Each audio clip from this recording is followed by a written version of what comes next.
Sean nuevamente bienvenidos. La cita de hoy trata sobre la segunda parte del iceberg de la Lost Media en videojuegos. Sin más dilación comenzamos.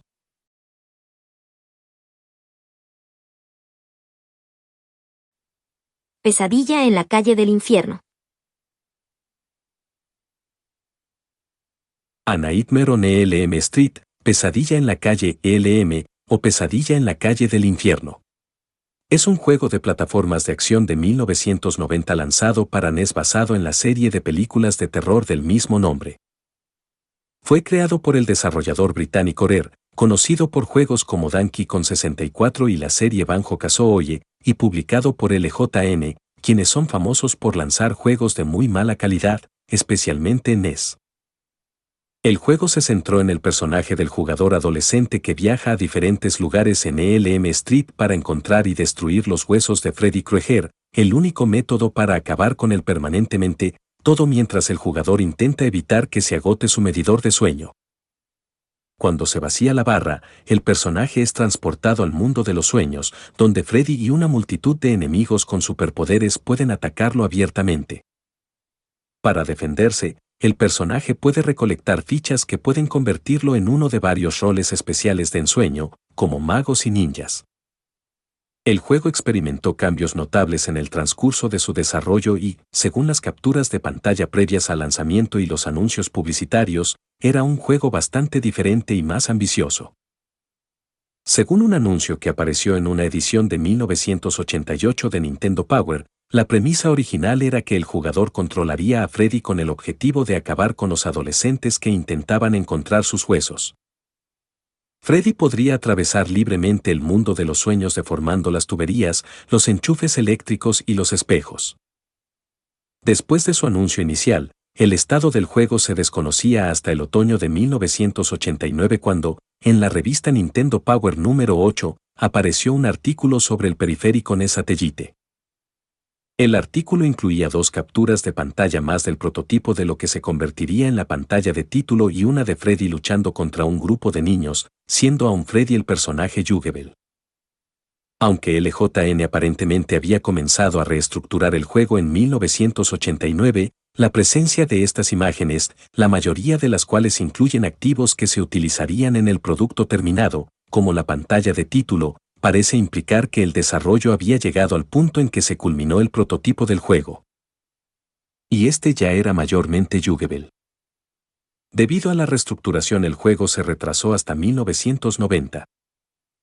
No se ha dado una explicación oficial para un cambio tan radical, pero considerando la reputación de Nintendo de producir juegos para toda la familia y las fallas financieras a las que contribuyeron los juegos de terror con licencia anteriores como The Texas Chainsaw Massacre y Halloween en el Atari 2600, en donde muchas tiendas de juegos se negaron a almacenar estos títulos debido al hecho de que el asesino era jugable, es muy posible que Nintendo o LJN ordenaran a Rare rehacer el juego con un concepto más seguro para evitar generar controversia.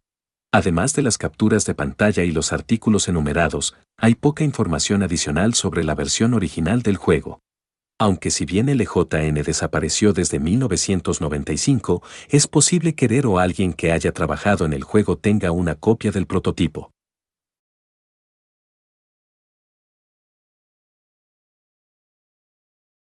Action Game Master.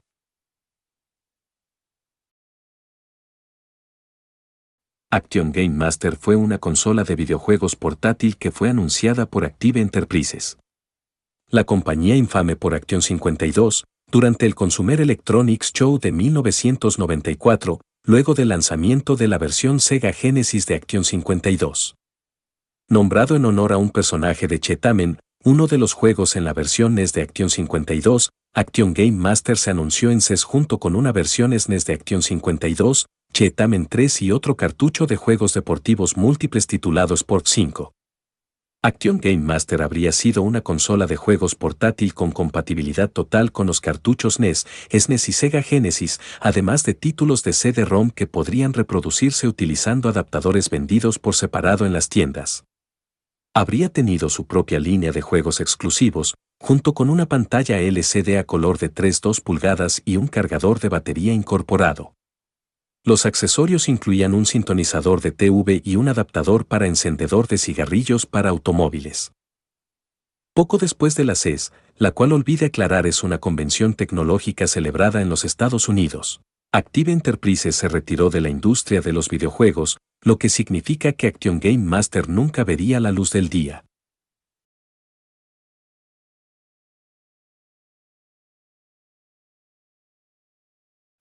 Adam Chapman.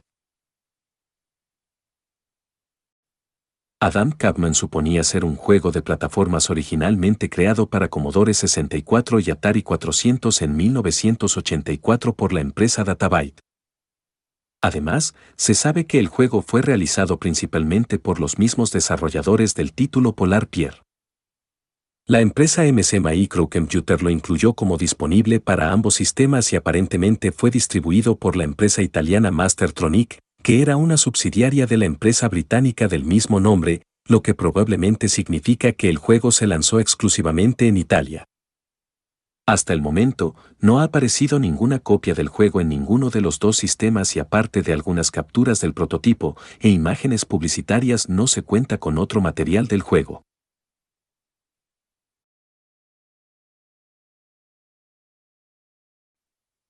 Agartha.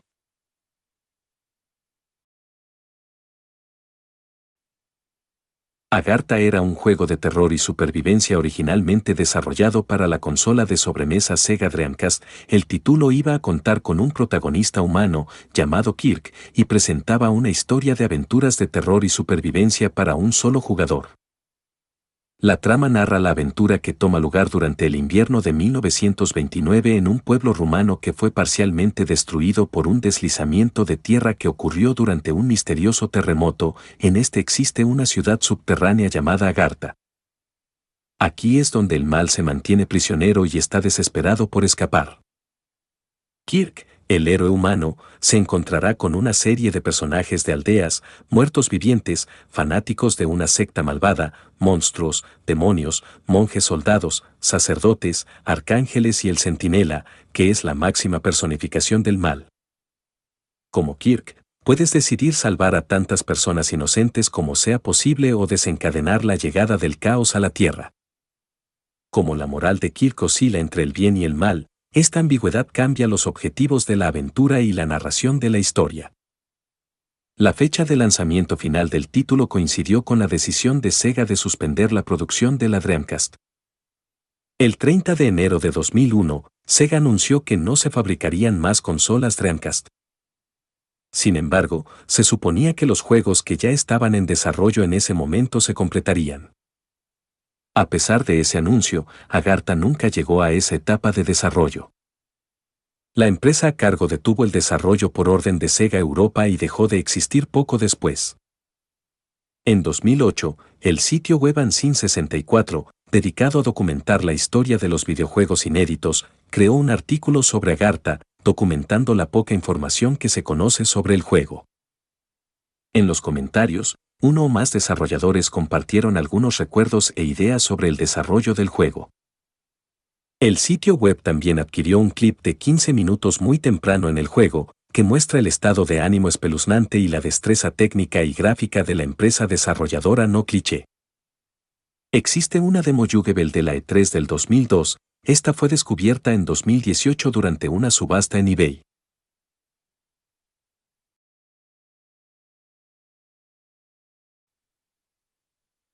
Adidas Championship Football.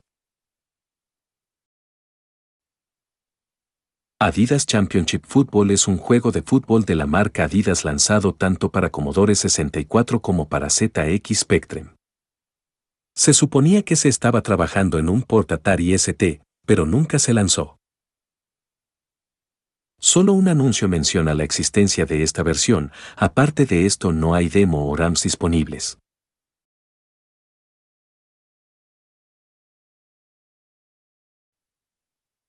Akira 1994.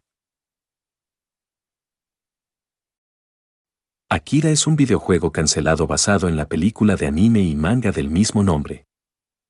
El juego, iba a ser publicado por THQ, estaba previsto para su lanzamiento en algún momento de 1994 y fue planeado para múltiples consolas, incluyendo Super Nintendo, Sega Genesis, Sega CD, Game Boy y Game Gear.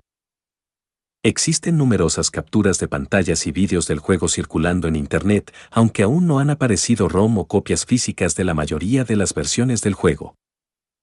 Finalmente, se encontró un archivo ROM de la versión de Sega Genesis en diciembre de 2019. Sin embargo, las otras ediciones del juego siguen sin ser encontrados. Se sabe que había pequeñas variaciones dependiendo de la consola en la que se jugara. De esta se conoce que la versión de Game Gear era un juego de acción de desplazamiento lateral con segmentos de motos entre niveles. Mientras en la de Sega, había escenas en primera persona.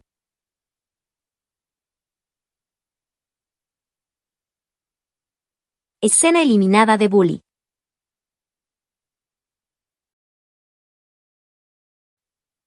Bully es un videojuego sandbox de aventura desarrollado por Rockstar Games, salido a la venta en el 2006 para PlayStation 2.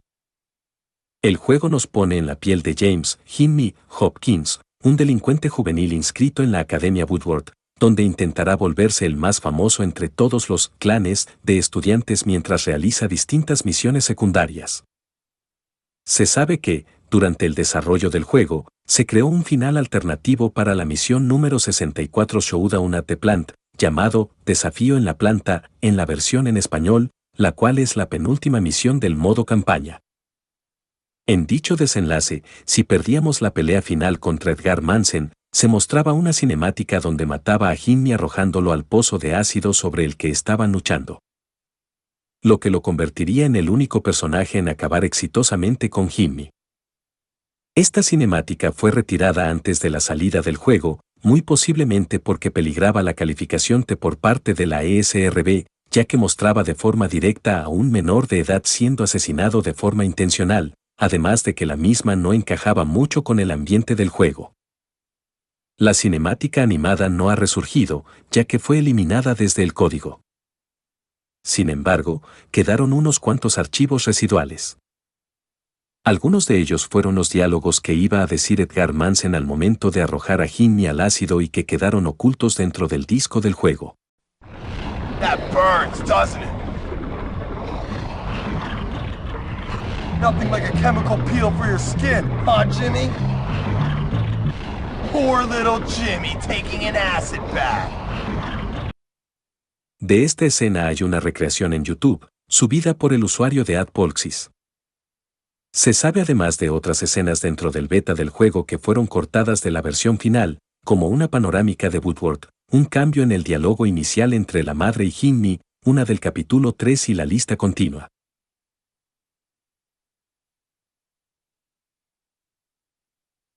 A la Commodore 64.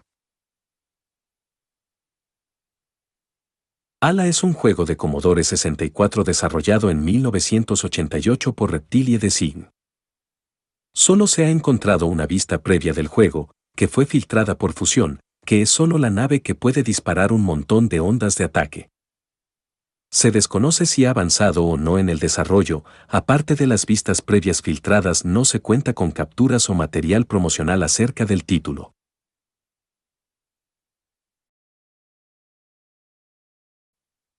Aliens, Colonial Marines.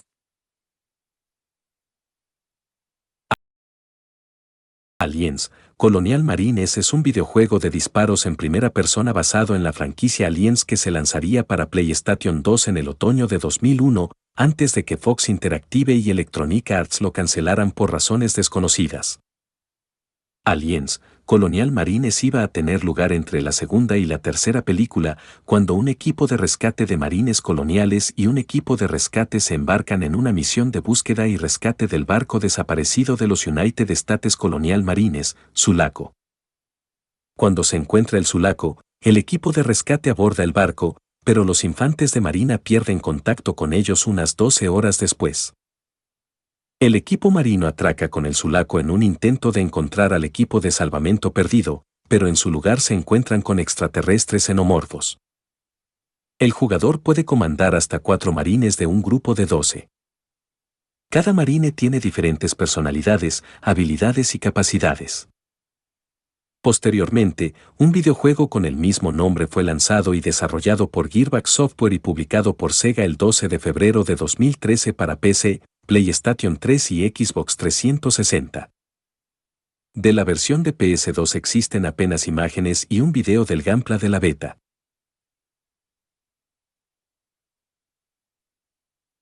Bill Super Mario Collection.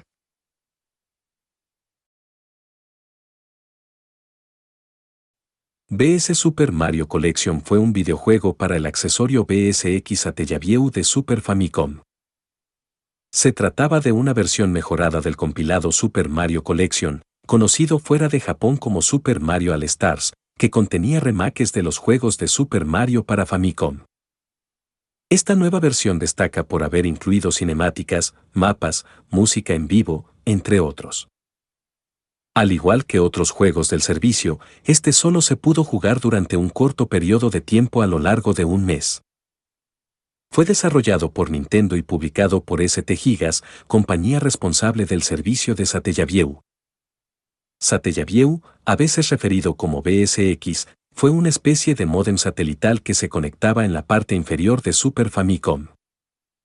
El dispositivo permitía a los jugadores descargar juegos, leer revistas electrónicas y recibir todo tipo de contenido que estuviese disponible mediante el servicio en línea que se ofrecía.